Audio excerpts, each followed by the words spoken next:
देखिए, नॉर्मली कूटनीति में दूसरों से पब्लिक में जितना कम बहस हो उतना अच्छा है नॉर्मली। हाँ, पर यह भी है कि जब आपको पब्लिक में दबाव बनाने की कोशिश होती है तो कभी कभी हमें निर्णय लेना होता है कि हम चुप रहें या अपनी बात सामने रखें। और उस दिन जो मुझे पता है आप किसकी बात कर रहे हैं, उस दिन वो मुझे ऐसे सिचुएशन में डाला गया कि मुझे लगा कि साफ साफ जवाब देना चाहिए। और जवाब ये भी है कि आप अगर हमारी मजबूरियां, क्योंकि लोग समझते नहीं कि जो देश उनके यहाँ 50, 60, 70 हज़ार की इनकम लेवल हो और यहाँ लोगों की 70,000 रुपए की इनकम लेवल हो, तो वहाँ सहने की जो कैपेसिटी है वो हमारे यहाँ नहीं। तो जो ऑयल प्राइस, जो ऑयल इंपोर्ट की कीमत जो है, ये फॉरेन पॉलिसी का मुद्दा नहीं, फॉरेन पॉलिसी का भी है, पर ये एक किस्म से बहुत बेसिक लेवल में आम नागरिक का विषय है। और हमें किसी तरीके से, क्योंकि इसमें जो भी आप कहें, प्रधानमंत्री का ये निर्देश था कि हमें सबसे पहले अपने लोगों के बारे में सोचना चाहिए इस सिचुएशन में, और आपका कर्तव्य है कि जो तर्क दुनिया के सामने रखा, ये आपका विषय। पर उनके मन में था कि यहाँ अगर भारत की इकोनॉमी देखें, भारत के जो आम नागरिक की जो इन्फ्लेशन जो इसके कारण, ऑयल प्राइसेस के कारण हुआ, जितना हम बचा सकते हैं उतना बचाना चाहिए। ये सरकार का दायित्व है। और ये इसीलिए एक किस्म से उसका जो फॉरेन पॉलिसी में जो एक्सप्रेशन जो हो रहा है वो मैं कर रहा था। उसके अलावा नॉर्मली मैं समझाने की कोशिश करता हूँ। मैं ये हमारा जो धंधा जो है वो सबको साथ ले जाने का।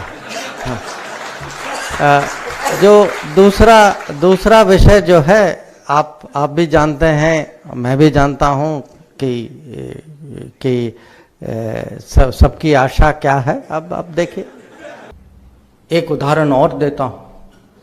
कभी कभी लोग आपको ना, ये लोग भी हो सकते हैं, देश भी हो सकता है, कि प्रोवोक करते हैं बहुत, माने चिढ़ाते हैं, दबाव डालते हैं और हमें सहना पड़ता है।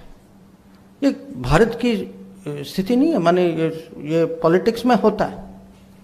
तो सबसे जो सहने की ताकत जो है, स्ट्रेटेजिक पेशेंस, और उसका उदाहरण अगर आप महाभारत में देखें, वो शिशुपाल की कहानी, कि वो माने छेड़ते रहते हैं श्री कृष्ण जी को, और उनमें सहने की ताकत है जब तक उन्होंने निर्णय नहीं किया कि एक दिन माने वो 100 बार उन्होंने उनको माफ किया था।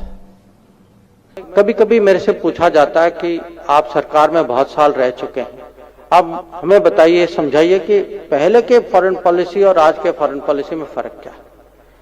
मैं कहूंगा एक बहुत बड़ा फर्क है कि जहां भी हम जाते हैं, और ये मैं कहता हूं ये एक किस्म से ये मोदी ब्रांड टूरिज्म, कि मोदी जी जहां भी जाते हैं उनका टूरिस्ट इंटरेस्ट कोई बकिंगहैम पैलेस और आईफिल टावर और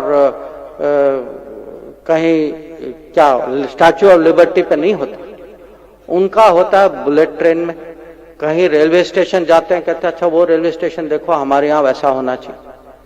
वो एक बार मुझे अभी भी याद है, हम साउथ कोरिया गए थे और वो माने उन्होंने जिद किया था कि मुझे वहां की नदी देखनी है, क्योंकि उन्होंने पढ़ा था कि वो नदी की क्लीन अप हुई।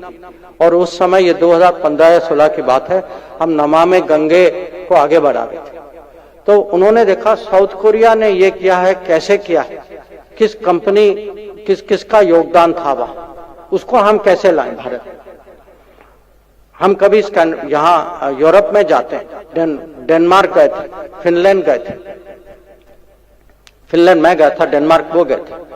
उनको एनवायरमेंटल टेक्नोलॉजी की बहुत रुचि, तो बाहर से वो टेक्नोलॉजी ढूंढते हैं, बेस्ट प्रैक्टिसेस ढूंढते हैं, मॉडल ढूंढते हैं, और उसको जो है भारत में कैसे अप्लाई करें। ये उनके लिए फॉरेन पॉलिसी ये कि हमारे माने आम आदमी की प्रगति, यहाँ देश की उन्नति को कैसे बढ़ाएं। और जब भी वो बाहर जाते हैं, आपने देखा होगा कि काम करते हैं, अगर उनके पास कुछ समय होता तो ऐसे प्रोग्राम पे जाते हैं। और ये मैं कहूंगा एक किस्म से डेवलपमेंटल फॉरेन पॉलिसी, अगर उन्होंने कहीं वो परिवर्तन लाए कि फॉरेन पॉलिसी की एक डेवलपमेंट फोकस है जो पहले नहीं थी। अब ये जो है ये इसका जो इम्पैक्ट अभी देश में भी दिखाई दे रहा है। This is important because the global economy continues to face serious headwinds. 3.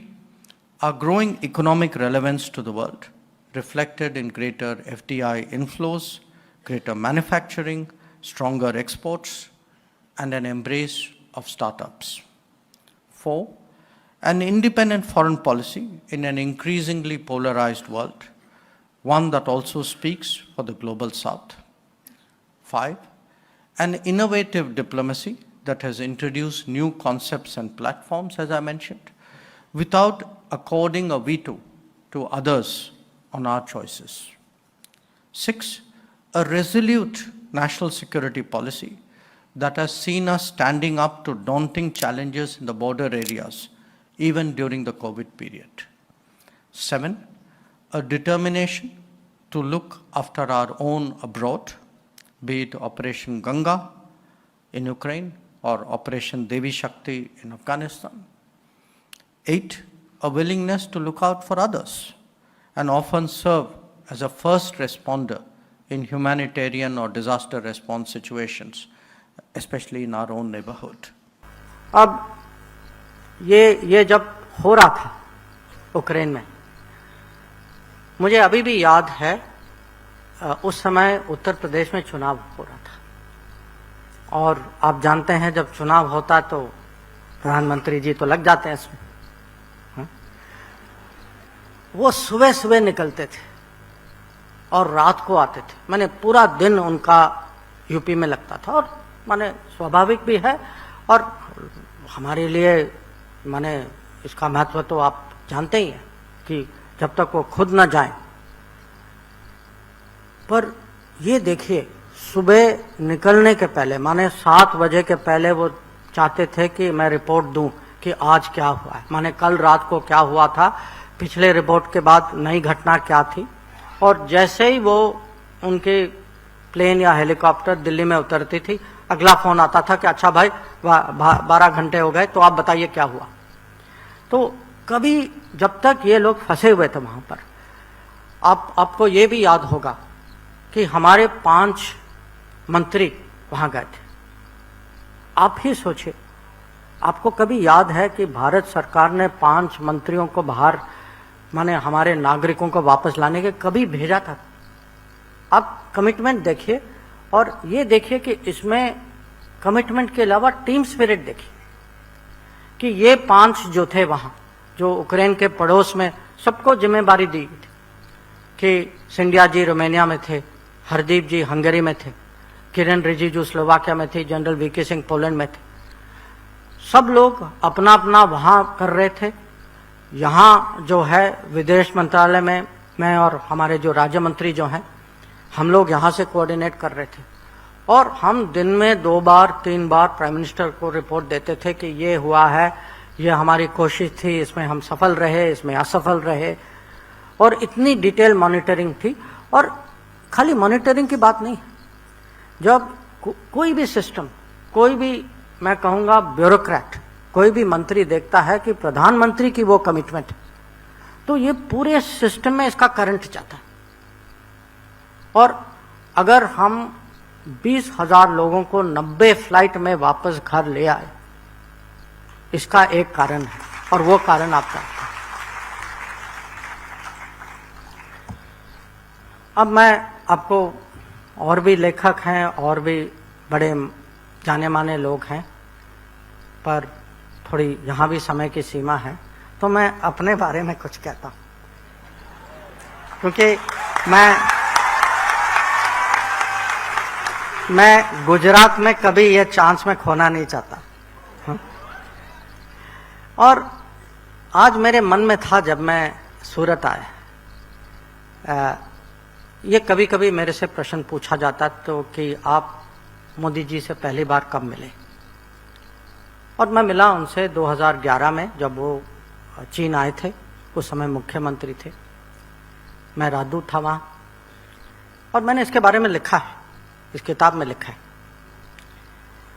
पर उसके पहले हमारी बातचीत भी हुई थी आने के पहले, और ये बातचीत जो सूरत के रहने वाले हैं ये जरूर याद रखेंगे।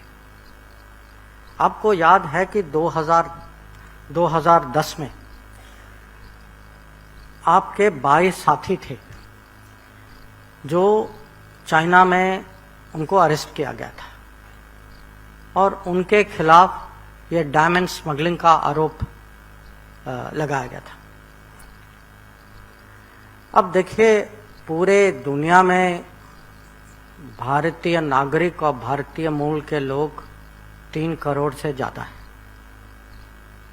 मैं 22 लोगों की बात कर रहा हूं।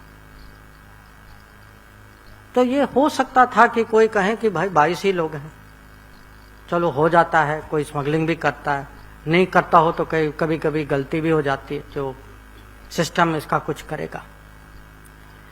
मेरा पहला कांटेक्ट, मुलाकात नहीं थी उस समय, मेरा पहला कांटेक्ट मोदी जी के साथ इस विषय पर था। और जो मैंने कहा ना कि एक बार पीछे पड़ जाते तो भाई मान लो पड़ जाते पीछे,